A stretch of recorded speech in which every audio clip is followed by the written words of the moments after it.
Praise the Lord. आप सबको जय मसीह की। मैं परमेश्वर का धन्यवाद देता हूं आज की सुबह के लिए जो परमेश्वर ने हमको दिखाई है। एक और दिन परमेश्वर ने हमें दिया है ताकि हम उसकी महिमा कर सके, उसका गुणगान कर सके, उसकी तारीफ कर सके, क्योंकि हमारा प्रभु इसी योग्य है। एक नया संदेश लेकर मैं आपका दोस्त पास्टर राजमसी आपके सम्मुख उपस्थित हूँ और आज का संदेश चिन्ह चमत्कार और आश्चर्य कर्मों के विषय में है।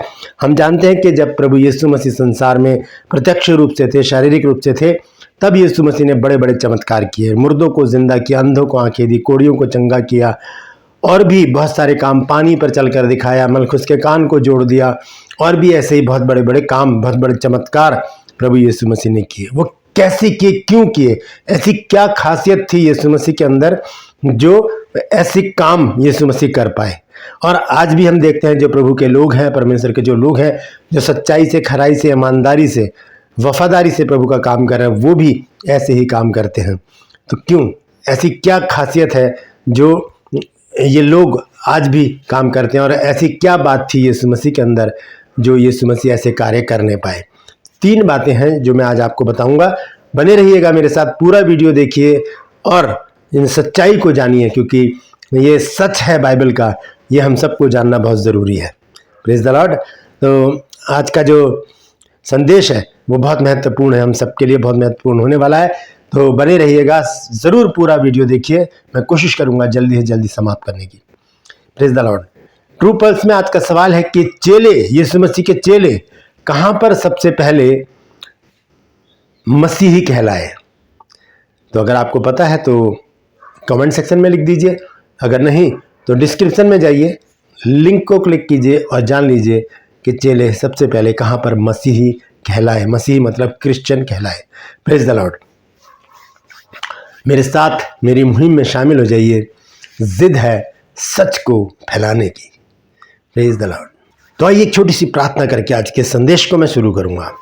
प्रभु जी, हम धन्यवाद देते हैं आज की सुबह दिखाने के लिए। मैं विनती करता हूं प्रभु जी, आज के इस वचन को शेयर करने मेरी मदद सहायता कर। मेरे होठों को, मेरे दिल दिमाग को छूकर ब्लेस कर। मेरी आत्मा और मेरा शरीर तेरे ही कब्जे में रहे, ताकि बोलने वाला मनुष्य नहीं बल्कि तेरा आत्मा हो।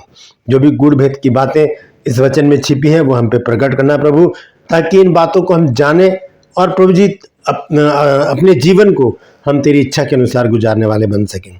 परमपिता परमेश्वर, जितने भी लोग इस वचन को देख रहे हैं, सुन रहे हैं, उन सब पर मैं तेरी आशीष बोलता हूँ। हर एक को आशीषित कर, हर एक की रोग, बीमारी, चिंता, परेशानियों को अपने सामर्थ्य नाम के द्वारा दूर कर दे। जिन घरों में प्रभु जी लड़ाई झगड़े हैं, तफरके हैं, मनमुटाव है, वो भी दूर कर प्रभु जी। घरों से प्रभु जी नशा, कर्जे, बेरोजगारी दूर कर मेरे प्रभु जी। बुरी बीमारियां, असाध्य रोग हैं जो, वो दूर कर दे मेरे परमेश्वर। अपने बच्चों के जीवन में अद्भुत और बड़े काम कर, संतान की आशीष दे, ताकि तेरे बच्चे गवाही दें कि यीशु मसीह ने हमारे जीवन में बड़ा काम किया है। धन्यवाद देता हूं प्रभु, तूने मेरी प्रार्थना को सुन लिया। प्रभु यीशु के नाम से मांगता हूं, आमीन। Praise the Lord. तो आइए आज के संदेश को शुरू करने से पहले मैं एक बात आपको बता देना चाहता हूं, क्योंकि अभी बीते दिनों मैंने एक संदेश डाला था कि विश्वास सुनने से और सुनना मसीह के वचन से होता है। तो एक भाई ने मुझे लिखा था कि मेरे तो कान काम नहीं करते, कानों से मैं नहीं सुन पाता, तो मैं कैसे सुनूं। तो मैं उन भाई को बता देना चाहता हूं कि आपकी आंखें सही सलामत दी हैं परमेश्वर ने। तो आप वचन को पढ़ेंगे तो वो आप मन में जब पढ़ेंगे तो वो आपके दिमाग में जाएगा। ये करके देखिएगा आप, ठीक है। तो आइए आज के संदेश को हम शुरू करेंगे कि बहुत से जो परमेश्वर के जो लोग हैं आज भी, बहुत साल पहले भी क्या करते हैं कि जब प्रभु के जन जब हाथ रखते हैं लोगों के ऊपर तो दुष्ट आत्माएं निकल जाती हैं, बीमार चंगे हो जाते हैं, हड्डियां जुड़ जाती हैं, बुरी बुरी बीमारियां, असाध्य रोग जो हैं वो दूर हो जाते हैं और मुर्दे भी जिंदे होते हैं। ऐसा क्यों हो जाता है? कई बार हम लोग, जो हम साधारण से लोग हैं, हम ये बात सोचते हैं कि हम ऐसा क्यों नहीं कर पा रहे।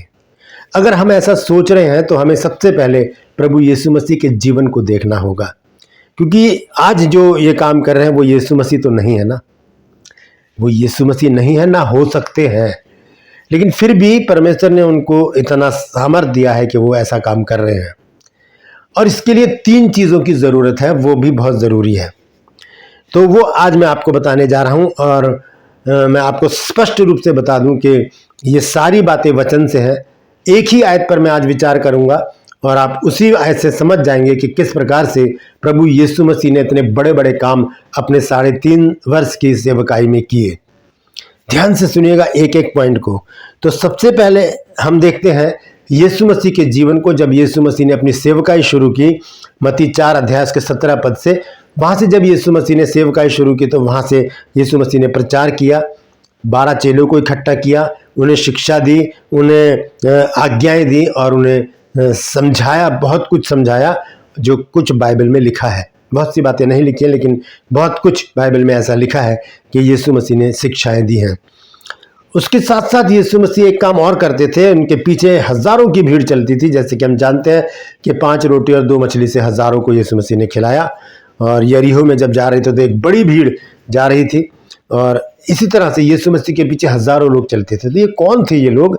इनमें से बहुत से लोग थे जो बीमार थे, जो चंगाई पाने के लिए आते थे। बहुत से लोग इसलिए आते थे कि वो वहाँ पर उन्हें खाना मिल जाता था, यीशु मसीह खाना खिलाते थे सबको। और बहुत से लोग वचन सुनने के लिए आते थे।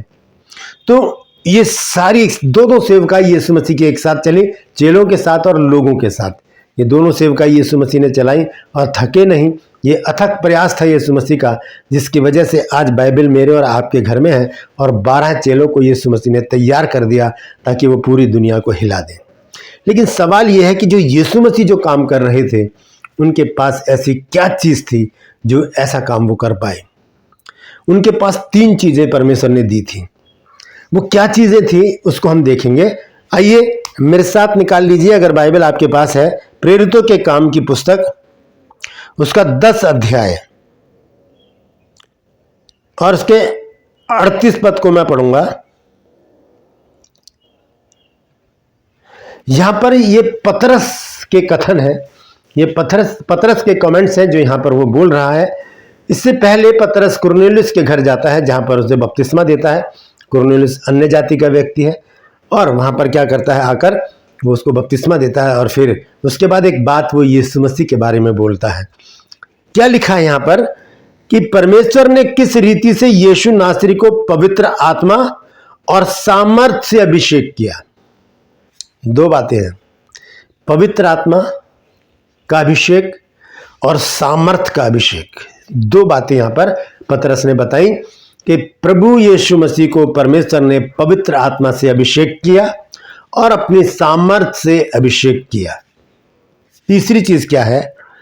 वह भलाई करता और सबको जो शैतान के सताए हुए थे अच्छा करता फिरा।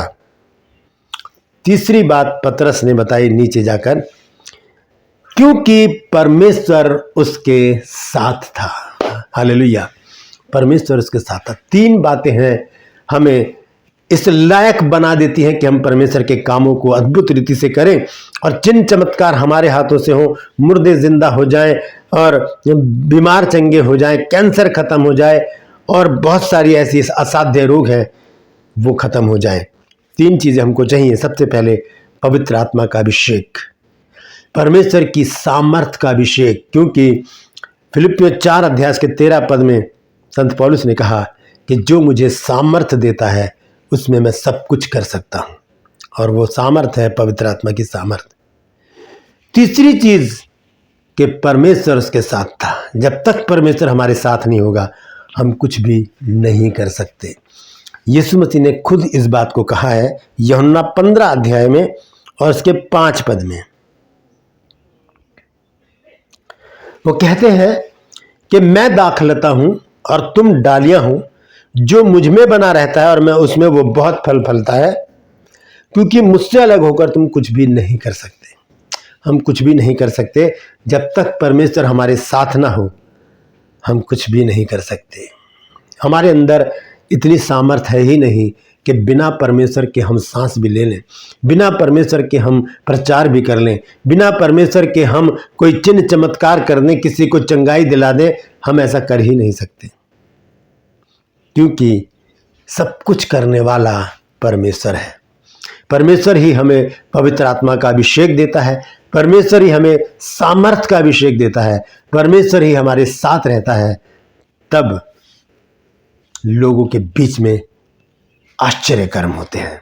तो ये 3 बातें हैं जो हमारे जीवन में होना बहुत ज़रूरी है। अगर आपके जीवन में ऐसी बातों की कमी है, आप चाहते हैं कि आप भी एक अच्छे प्रार्थना योद्धा बन जाएं, लोगों के लिए प्रार्थना करें, उनके जीवन में अद्भुत काम होने शुरू हो जाएं, तो परमेश्वर से आज ही हाथ उठाकर मांग लीजिए और प्रार्थना कीजिए। परमपिता परमेश्वर, मैं तुझसे विनती निवेदन प्रार्थना करता हूँ प्रभु, मैं तुझसे विनती निवेदन प्रार्थना करती हूँ प्रभु, मुझे अपनी सामर्थ से भर दे प्रभु जी, मुझे पवित्र आत्मा का अभिषेक दे, मुझे अपनी सामर्थ का अभिषेक दे, तू मेरे साथ रहे प्रभु, ताकि प्रभु मैं भी वो कार्य कर सकूं जो तेरे लोग करते हैं प्रभु। मैं लोगों के लिए प्रार्थना करूं, वो चंगे हो जाएं, मैं लोगों के लिए प्रार्थना करूं, उनके जीवन में अद्भुत काम हो जाए, उनकी समस्याएं दूर हो जाएं, उनकी चिंताएं दूर हो जाएं, उनकी कमी घटियां दूर हो जाएं, उनकी सारी समस्याएं हमेशा के लिए दूर हो जाएं। प्रभु मुझे सामर्थ दे, पवित्र आत्मा दे और मेरे साथ रहे, ताकि मैं तेरे लिए वो काम कर सकूं जो तू मुझसे चाहता है। धन्यवाद मेरे यीशु, धन्यवाद पवित्र आत्मा, धन्यवाद परमेश्वर। यीशु के नाम से मांगते हैं, आमीन। ये छोटी सी प्रार्थना कीजिए, परमेश्वर आपको सामर्थ्य से भर देगा और आप भी फिर जिसके लिए प्रार्थना करेंगे वहाँ पर ज़रूर काम होगा, क्योंकि परमेश्वर उस समय आपके साथ खड़ा होगा। Praise the Lord. परमेश्वर इन वचनों के द्वारा हम सबको आशीष दे। यदि आज आपने कुछ नया सीखा है तो ज़रूर बताइएगा कमेंट सेक्शन में, और इस वचन को शेयर कीजिए ताकि और भी लोग इन बातों को जान सकें। Praise the Lord. आज का जो सवाल है ट्रू पल्स में वो है कि चेले सबसे पहले कहाँ पर मसीही कहलाए। मेरे साथ मेरी मुहिम में शामिल हो जाइए, जिद है सच को फैलाने की। यदि अभी तक आपने मेरे इस चैनल को सब्सक्राइब नहीं किया तो अभी सब्सक्राइब कर लीजिए, बेल आइकन को दबाइए ताकि नया वीडियो तुरंत आपको मिल जाए। मेरे वीडियोस को लाइक कीजिए, शेयर कीजिए और कमेंट सेक्शन में आकर मुझसे ज़रूर बातचीत कीजिए। Praise the Lord. आज के लिए बस इतना ही, फिर मिलूंगा एक नए संदेश के साथ, एक नया वीडियो लेकर। तब तक के लिए मुझे इजाज़त दीजिए, लेकिन अपना और अपनों का ख्याल रखिए और परमेश्वर से प्रार्थना करके मांग लीजिए कि प्रभु मुझे अपने पवित्र आत्मा का, अपने सामर्थ का अभिषेक दे और हमेशा मेरे साथ रहे। Praise the Lord.